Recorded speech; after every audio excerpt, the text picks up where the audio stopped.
आप लोग तो प्रयाग के हो, कौन कौन गया जरा हाथ उठाओ जरा, रखिए प्रणाम आपको, जो आपको कराए हो लोटा भर जल चढ़ा कर नागवासुकी।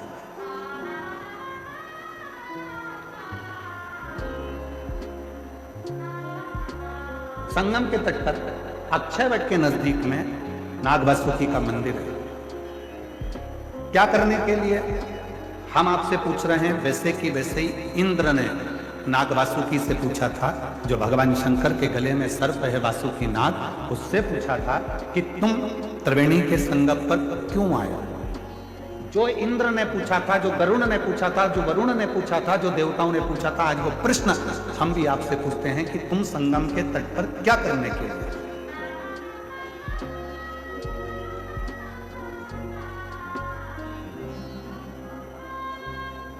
हजारों वर्ष पुरानी कथा आज फिर सतवा बाबा के शिविर में वही प्रश्न लेकर खड़ी हो गई, जो देवताओं ने भगवान शंकर के गले में पड़े हुए नाग वासुकी से पूछा था। वो प्रश्न आज फिर सामने आकर खड़ा। देवताओं ने नाग वासुकी से पूछा कि तू त्रिवेणी के संगम पर क्या करने आया।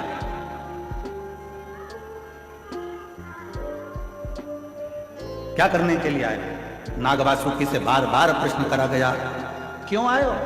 ये गंगा यमुना सरस्वती के संगम पर नाग वासुकी क्या कर। आज वही प्रश्न हम आपसे कर रहे हैं, क्योंकि आप सब प्रयाग के रहने वाले हो। आपसे पूछा जाए कि आप त्रिवेणी के संगम पर क्या करने आए, प्रश्न यहां खड़ा होता है। तो नाग वासुकी ने कहा, मंथन के समय पर मेरा शरीर पूरा की पूरा कष्टप्रद हो गया है, शरीर में से रक्त निकल रहा है, मेरे शरीर की एक एक नस नस टूट चुकी है, क्योंकि मैंने जब मंथन मुझे पकड़ कर करा गया तो पर्वत के घर्षण से मेरा शरीर पूरा टूट चुका है। मैं बहुत कष्ट में हूं, बहुत तकलीफ में हूं। तो क्या करने आए हो। बस उस कष्ट को मिटाने के लिए और भगवान से उनकी कृपा पाने के लिए मैं त्रिवेणी के तट पर आकर विराजमान। अब कोई तुमसे पूछे, क्यों रे भाई, ए प्रयाग वालों, त्रिवेणी के तट पर तुम क्या करने के लिए आए हो, तो तुम्हें नाग वासुकी के वो शब्द याद रखना है कि नाग वासुकी ने कहा कि मेरा शरीर हर जगह से टूट चुका है, बहुत कष्ट में हूं, और मेरे कष्ट को मिटाने के लिए और भगवान की अविरल भक्ति को प्राप्त करने के लिए मैं यहाँ आया हूँ। वही शब्द तुम्हारे होना चाहिए। त्रिवेणी के तट पर क्यों आए। जब हम राम नाम जपेंगे, कृष्ण नाम जपेंगे, शिव नाम जपेंगे, भगवान की भक्ति करेंगे, भजन करेंगे, मंत्र जाप करेंगे, नाम जाप करेंगे, इस प्रयागराज की भूमि पर त्रिवेणी के संगम पर बैठकर हम कल्पवास करेंगे, भगवान की अविरल भक्ति प्राप्त करेंगे, तो हमारे जितने दुख हैं वो तो कटेंगे ही, साथ में भगवान शंकर की और राम की, कृष्ण की अविरल भक्ति भी हमको प्राप्त। हम क्या करने के लिए।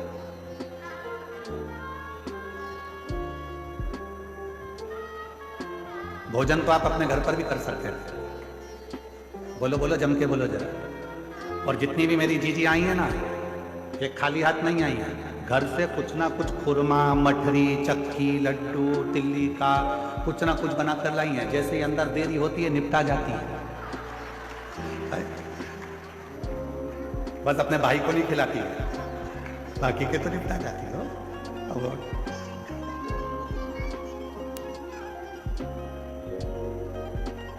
आप भोजन करने, मतलब ये पक्का हो गया कि आप भोजन करने के लिए नहीं है, अपने साथ है। फिर किसी ने पूछा, क्या तंबू में रहने के लिए, टेंट में रहने के लिए नीचे बिछा हुआ कालीन चाहिए। तो आप वो हो, मेरी जीजियां, मेरे जीजा ऐसे हैं कि इनको कालीन की भी जरूरत नहीं है। जिस टैंक से मल साफ होता है, उस टैंक पर भी लोग चढ़ चढ़ के बैठे हुए हैं। मतलब आपको आसन से भी मतलब नहीं।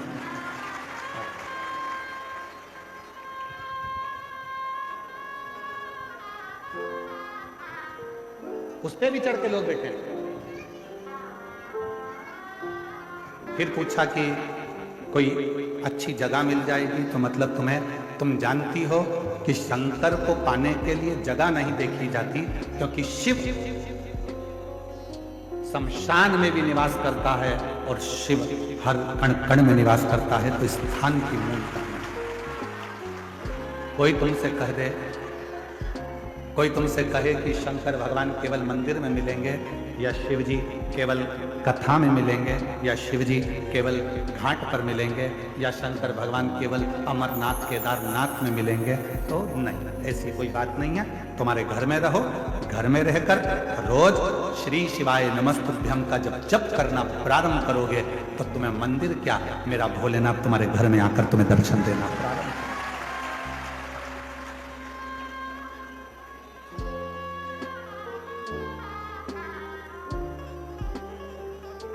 हमारे शैलेंद्र जी एक लाइन गुनगुनाते हैं कि मन को बना ले मन में शिवाला, संग चलेगा वो तेरे डमरू,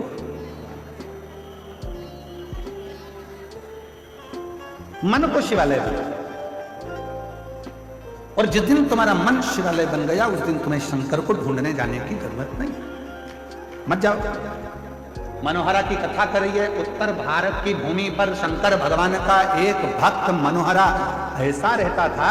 शिव महापुराण की कथा कहती है कि वो मनोहरा सुतार का काम करता था, लकड़ी का काम करता था। उसके पास में एक मट्टी का केवल कलश था, लोटा था, पात्र था, जिससे वो शंकर को रोज गंगा का जल समर्पित करता था। प्रतिदिन रोज गंगा का जल रोज समर्पित करता था प्रतिदिन। एक दिन धर्म पत्नी चिढ़ गई। होता है ऐसा, पति अच्छा रहता है तो पत्नी थोड़ी सी क्रोधी रहती है, और पत्नी अगर अच्छी है तो पति थोड़ा क्रोधी रहता है। भगवान जब भी जोड़ी बनाता है ना तो बड़ा सोच समझ कर बनाता है। देख लो, तुमको यहीं से मतलब नहीं है, तुम तो त्रेता युग से चालू हो जाओ। राम जी के साथ जोड़ी बनी लक्ष्मण जी, भरत जी के साथ जोड़ी बनी शत्रुघ्न जी, ठीक है, जम के तो बोलो। दोनों की जोड़ी बनाई कि राम जी के साथ में जोड़ी बनाकर रखना है, राम लक्ष्मण की, भरत शत्रुघ्न जी की। और नहीं तो राम जी के साथ में राम जी सरल थे तो भरत जी की जोड़ी बन जाती, दोनों एक जैसे हो जाते, सरल सरल। पर नहीं, एक नम्रता वाले के साथ में एक क्रोधी का होना जरूरी है। राम जी के साथ लक्ष्मण का होना जरूरी है, और भरत जी के साथ शत्रुघ्न जी का होना बहुत जरूरी है।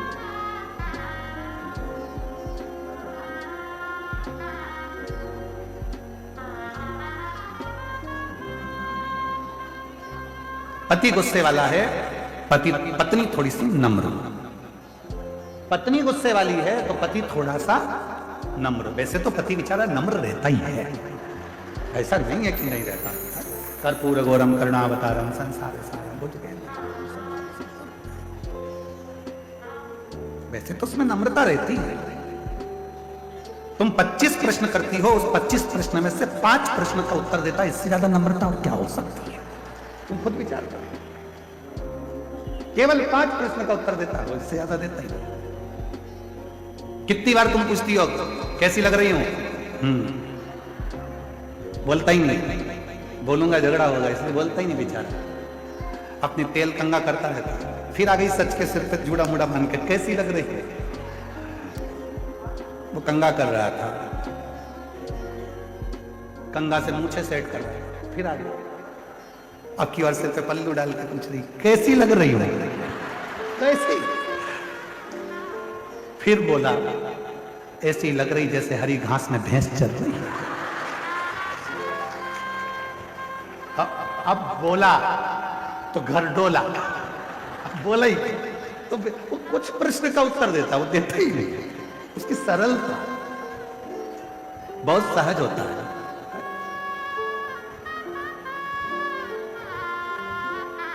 जोड़ी बनी।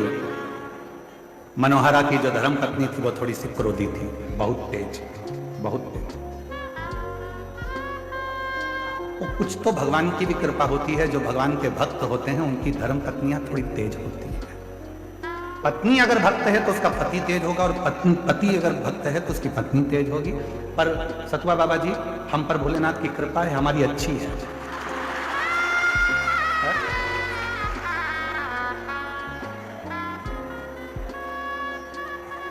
अगर वो थोड़ी गड़बड़ होती तो हम तुम्हारे आश्रम में नहीं आ पाते। अच्छा, तो ऐसा होता है। और कोई कोई परिवार ऐसा होता है जितने मेरे कल्पवास कर रहे हैं इस माघ के मेले में, जितने मेरे कल्पवासी हैं उनकी धर्म पत्नी भी अच्छी है, पति भी अच्छा है, दोनों मिलकर साथ में कल्पवास कर रहे हैं। भगवत वचन कई कई बहुत बाबा की कृपा से, कहीं शिव जी की बड़ी करुणा है जो ऐसे पति पत्नी हैं कि दोनों हर साल कल्पवास करने के लिए 1 महीना दोनों रहकर अपने झोपड़े में, अपने टेंट में, पंडाल में भगवत भजन कर कर भगवान की अविरल भक्ति को प्राप्त कर। अविरल तो मनोहरा की जो पत्नी, मनोहरा की जो पत्नी थी,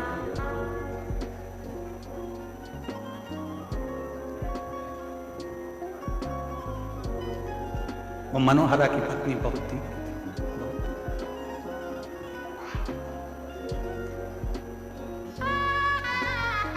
बहुत उठाया उसने। अब की बार पानी का जो घड़ा था, जिस घड़े में वो गंगा जल लेकर शिव जी के मंदिर जाता था, शंकर जी को जल चढ़ाता था, उस घड़े को मनोहरा की पत्नी ने आज तोड़ दिया। मनोहरा रोता हुआ शिव के मंदिर पहुंचा। शिव के मंदिर, शंकर भगवान के मंदिर में पहुंचकर हाथ जोड़कर कहने लगा कि आज मेरे पास में ना लोटा है, कलश है और ना गंगा का जल है, कुछ भी। और इतनी मेरी सामर्थ्यता नहीं है कि मेरे पास में अलग से मैं कलश को खरीद सकूं या फिर बर्तन ले सकूं जिस बर्तन में मैं गंगा का जल तुम्हारे लिए ला सकूं। रो रहा, आंखों से नीर बह, अश्रु। रोते रोते रोते रोते आखिरी में वो शंकर के शिवलिंग से चिपक गए। आंख के आंसू शिवलिंग पर पड़ रहे थे। मनोहरा रो रहा था। जाने लगा रोते रोते शंकर भगवान उस शिवलिंग में से प्रकट होकर मनोहरा का हाथ पकड़कर खींच लिए। हाथ पकड़कर खींचा मनोहरा का, और बाबा भोलेनाथ से मनोहरा ने कहा कि रोज गंगा का जल लेकर आया, पर इतने सालों में कभी तू प्रसन्न नहीं हुआ, प्रकट नहीं हुआ, आज कैसे प्रकट हो गया? शिवजी कहते हैं मैं चांदी के या सोने के लोटे से प्रसन्न नहीं होता, मैं तो दिल से चढ़ाए हुए अश्रु के एक बूंद से भी प्रसन्न हो जाता हूं, जो भाव से मुझे समर्पित किया, जो तुमने मुझे भाव से दिया है। ना विधि थी उस मनोहरा सुतार के पास में, ना विधि थी उस मनोहरा सुतार के पास में, ना भाषा थी उस मनोहरा सुतार के पास में, ना कोई नियम था उस मनोहरा सुतार के पास में, तो केवल एक लोटा जल, इसके सिवाय कुछ भी नहीं। नानी बाई का मायरा सुना है आप लोगों ने? जम के तो बोलो। नानी बाई के मायरे में नानी बाई का जो नरसिंह जी, जो नानी बाई के जो पिताजी थे नरसिंह मेहता जी, नरसिंह मेहता जी के बड़े भाई थे मदन मेहता जी। मदन मेहता जी की धर्म पत्नी थी दुरत गोरी। दुरत गोरी इतनी तेज थी कि अपने देवर को, नरसिंह मेहता को, और नरसिंह मेहता की धर्म पत्नी माणी गोरी दोनों को गालियां देती थी, अपशब्द करती, ताने देती थी, आड़ा टेढ़ा करती थी, अपशब्द करती थी। पर भाई मदन मेहता जी अपने भाई से बड़ा प्रेम करते थे, नरसिंह मेहता जी से बहुत स्नेह। जब दादी नरसिंह मेहता की जो दादी जी थी वो नरसिंह को बहुत प्रेम करती, बहुत। तो माणी गोरी दादी को स्नेह करती थी, प्रणाम करती थी, पर दुरत गोरी कभी दादी को प्रणाम नहीं करती। प्राण छूट गए दादी के, मर गई। नरसिंह मेहता की पत्नी भी खूब रोई और नरसिंह मेहता की भाभी भी बहुत रोई।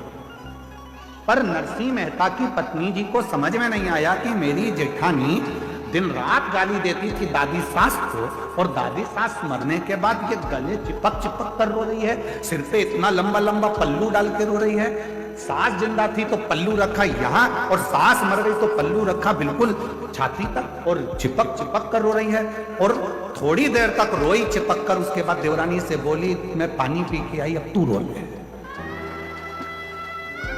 जब देवरानी रोने के लिए बैठी माणिक गौरी, तब उसको समझ में आया कि मेरी जेठानी चिपक कर इसलिए रो रही थी कि सास के कान में सोने की मुर्की थी जो कान में डली थी, उसको दांत से कटक रही थी। जब वो मुर्की निकल गई तो रोते रोते लेकर गई और पानी के मटके में उसको डाल दिया और आकर बोली कि अब दादी जी को लेकर चले जाओ, कब तक रखोगे। रोते रोते उनको लेकर गए। दादी जी के जाने के बाद 13 दिन नहीं हुए पूरे, और नरसिंह मेहता की भाभी ने नरसिंह मेहता को घर से निकालने का प्लानिंग कर लिया।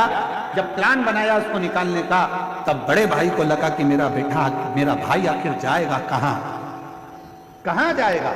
तो फिर बड़े भाई ने विचार करा कि दुनिया में एक ऐसा है, वो देव अधिदेव महादेव, जो ठोकर खाए हुए व्यक्ति का साथ निभा देता है।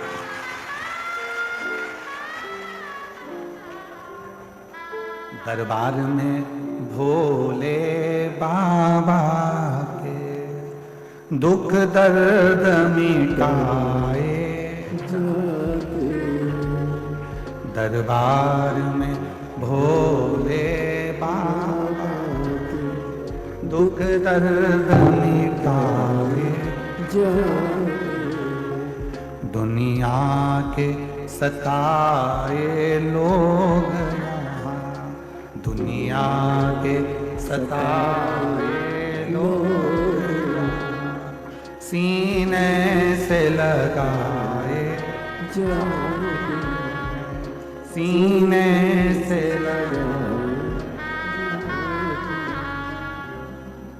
एक है जो निभा सकता, एक है जो निभाए, और वो केवल एक देवाधिदेव महादेव है जिसके चरणों में मुझे मेरे भाई को भेज देना चाहिए। यदि मेरा भाई शिव जी के मंदिर तक चले गया तो निश्चित है जो मेरा भाई चाहता है उसको वो सब कुछ मिल जाएगा। जरा स्मरण करिएगा, नरसिंह मेहता का मायरा कब बचा, कब स्मरण हुआ। हजारों सालों का स्मरण कर कर देखिए कि वो नरसिंह मेहता के लिए बड़े भाई ने विचार कर लिया था, यदि ये शंकर के मंदिर तक पहुंच गया तो इसको शिव जी संभाल लेंगे। और हम भी तो वही शिव पुराण में कहते हैं, आप यदि शंकर के मंदिर में पहुंच गए, एक लोटा जल चढ़ाना प्रारंभ कर दिया तो शिव जी तुम्हें संभाल, शंकर जी तुम्हें संभाल, कोई दूसरा नहीं संभाल सकता, संभालेगा वही।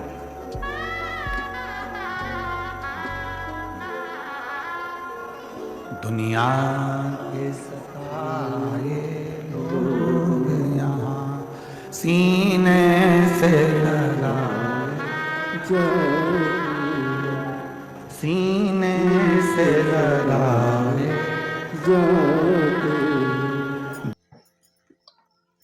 तो मित्रों, कैसी लगी आपको ये वीडियो?